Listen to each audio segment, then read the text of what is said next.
The system is failing. We're going to have more homelessness, more unemployment, and the government has to print more money. It's a command and control economy where the government tells you everything. I just don't trust our government. And they're going to have to start printing pretty quickly. And the more they print, the less value, purchasing power the dollar has, or the loonie, or the yen, or the peso. People are talking about inflation. I think we're in depression right now, and we're going to be the biggest depression in world history. In the 1970s, that's when the world was changing. The biggest bust in the history of the world is coming up. It's pensions. They trusted the government. They trusted their pension would be there, and it's going to go bust. And that's us. We'd get crushed.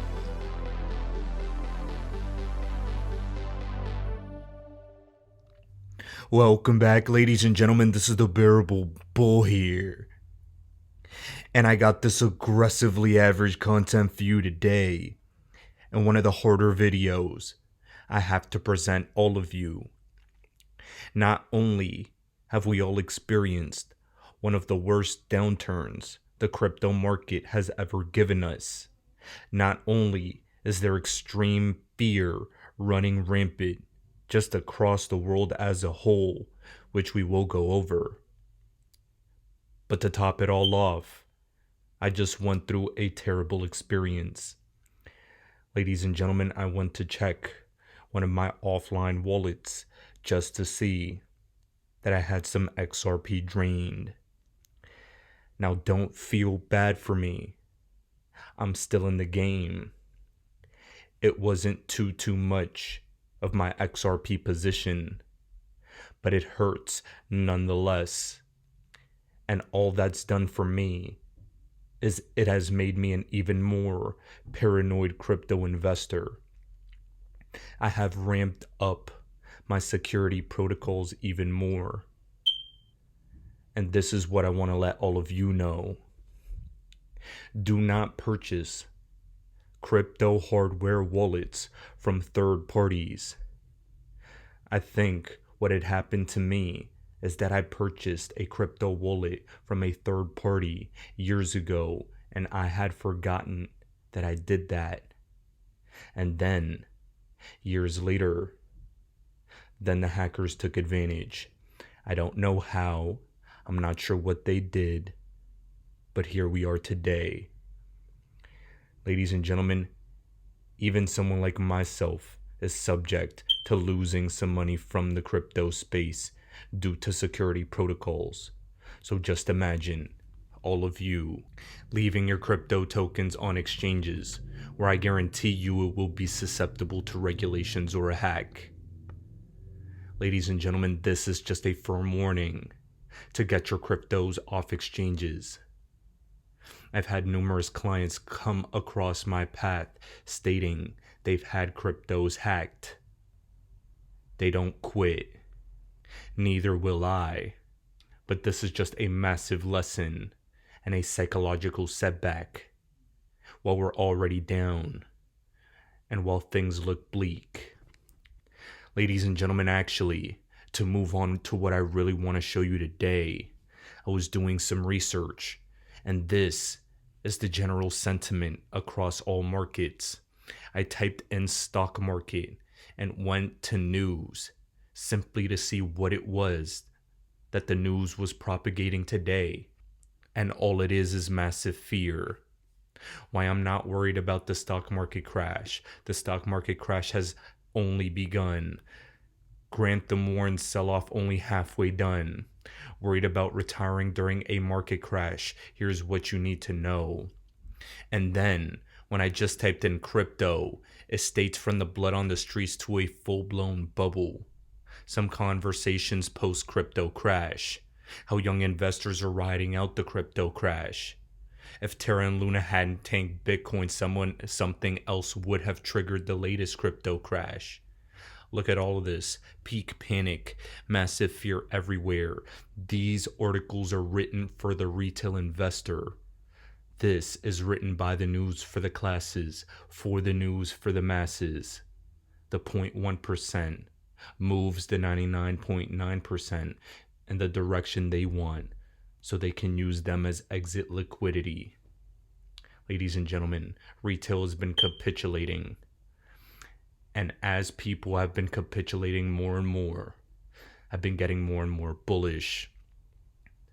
I told you guys I use 50% of my cash reserves to buy the dip. Recently, I came across some little money from one of my businesses and entered into numerous stocks yesterday. This is how you have to act. Cash flow is king right now. But let me briefly show you all the fundamentals that are spreading throughout this market and what you need to be made aware of for your future investing. And what does come next, Kevin? Because I'm sure you get stopped all the time. I do as well by worried investors saying, I've just lost millions.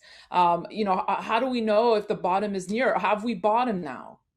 No, generally a bottom, and I've seen this movie so many times before, is you need a big institution to go bankrupt. That always helps. I mean, you have to sacrifice an institution to get this to work, because then you get a dramatic flushing of equity positions as panic sets in. Margin calls are called in, shorts, are bought. They basically bought themselves in already, and then you get this big leg down. Usually it's 5 to 10%, and that is the bottoming process we need. Now, this time I was thinking it might be in the crypto space, but that's already been decimated. And so it may be something else, a financial services company, or, there was some rumors about Coinbase that turned out not to be true. But you need somebody's offside somewhere on a leveraged hedge position. You just don't know who it is yet. And they're big. And we're going to wake up in the next 10 days, 20 days, and you're going to find out they're a zero. That's a good thing. And I'm waiting for that to happen, because we're getting close to a bottom here. Okay, so when that happens, any feeling as to what company it could be, Kevin? What sector? No, it's hard to say. It's generally, it usually happens in financial services where somebody was trying some strategy, a leverage strategy. It's always leverage that does this. Or a hedge fund. Hedge funds, a good hedge fund that loses 10 or 20 billion, that's also good for flushing. And that's happened many times before. These are guys that, have never seen this kind of a market. So they set up a position that went awry, couldn't unwind their leverage, and they just get wiped out. And again, I feel sorry for them, but I think it's very healthy when that happens. And the trouble with this correction is it's a slow grind down, 1 to 3% a day. And you don't really bottom till you get that flush. Now, ladies and gentlemen, that was Savage Shark Tank investor Kevin O'Leary letting all of you know exactly what he foresees coming. A deleveraging Lehman 2.0 type of event. I don't think we're at the biggest part of this financial crisis yet, but we're definitely close to it. This is the 2-year yield. This is the 5-year yield. And here is the 10-year yield. Specifically, I want to point out to all of you that we're at the point where things are going to collapse on themselves. And when that finally happens, that is when we're going to feel the most pain. We have not even begun feeling the pain yet. We have some pain in the market, but things will get worse. In the meantime, the next time the crypto market goes up again, aggressive profits need to be taken, because I know all of you have been humbled. Things do not go down in a straight line, unless you're Terra, of course. But in all seriousness, profits need to be taken for capital preservation mode. Remember, the Fed is being aggressive, hawkish, people like to call it. And the fundamentals of the world are looking bleak. Lockdowns in China are causing supply chain shocks. They're calling this moment in history apocalypse now, the alarming effects of the global food crisis. One of the big catalysts for this is this war in Ukraine, and they're stating this won't end for a while. In addition, guys, with this food crisis afoot, Blackouts are also probable this summer due to a quote heat wave. And we've known for months that they're going to make a cyber attack on the global financial system and on the planet happen, as they've been trialing for it for a long time. Ladies and gentlemen, all that to say this: the Fed says they can't guarantee a soft landing, as the Fed is looking to control inflation. So they have two options. They either let prices run wild, or they collapse your wealth. They are taking the collapse your wealth approach. I have a question for all of you. Where do you guys feel safe right now? Oh guys, we're being pushed into a corner. Crypto's down, stocks are down. There's 8.3% inflation, meaning you're losing with the US dollar. Everything is down. And that is why I'm so bullish still to this day, even though I'm presenting to all of you this negative narrative. This quantitative tightening we're experiencing now will only squeeze us so far before they have to let go, because they cannot allow everything to implode on itself, especially considering the current state of the world as it is. Ladies and gentlemen, the midterm elections are coming in the United States, and I think that's going to be a catalyst that's going to bring some positive things into play here. We have to see how that specifically plays out, but it's something to keep in the back of your minds. In the meantime, while we looked at macroeconomic and geopolitical events that are negative, here, like clockwork, is Christine Lagarde saying crypto is worth nothing and should be regulated, giving a sucker punch and kicking a dead horse. Oh guys, everything looks ridiculously scary right now, and I understand. And that's why I've been taking predatory positions in this market.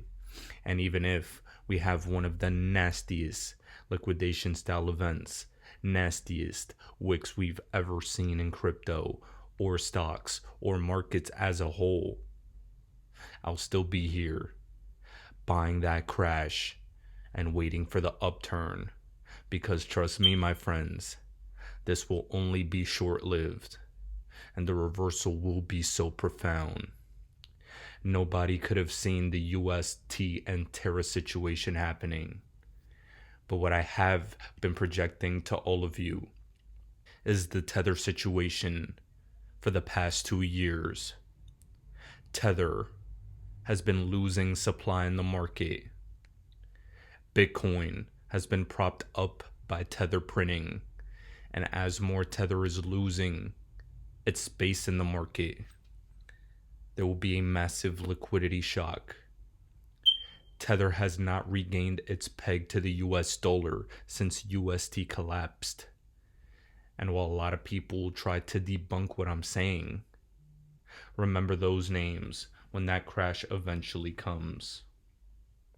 In my personal opinion, guys, the best is oh so close. Any short-term negative price action will be quick.